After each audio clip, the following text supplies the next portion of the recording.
Assalomu alaykum, hurmatli xonlar, aziz yurtdoshlar. Bizga hozir Syngenta kompaniyasini 4 xil navli gibrid makkajo'xorilardan keldi. Eng asosiysi original, ishonchli, garantiyali makkajo'xorilar. Shulardan sizlarga qisqacha tanishtirib o'tamiz. Tak.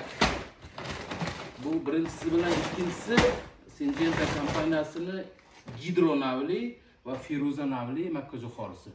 Bu makkajo'xorilar hosildorligi, ya'ni vegetatsiya davri 120 kun, 130 kun hududga qarab. Faosi 700 hisoblanadi. Keyin buni stoli sal ingichkaroq bo'ladi, lekin uzun bo'ladi. Bu Feruza navli makkajo'xorisi sal kaltaroq bo'ladi, lekin stoli qalin bo'ladi. Faosi 700 bo'ladi, sal cho'lli zonalarga ham tushiradiki, issiqqa ham chidamli hisoblanadi. Keyingi navimiz Syngenta kompaniyasini Cadmium va Andromeda.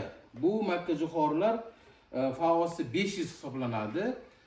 Bu bug'doydan keyin bunisi ham don, ham silos yo'nalishida, bunisi asosan silos yo'nalishida ekiladi.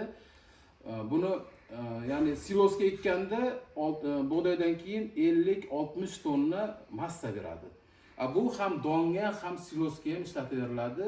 Vegetatsiya davri buniki ikkalasiniki ham 110 kun hisoblanadi. Agar silosga ekiladigan bo'lsa, 90 kun davomida pishadi.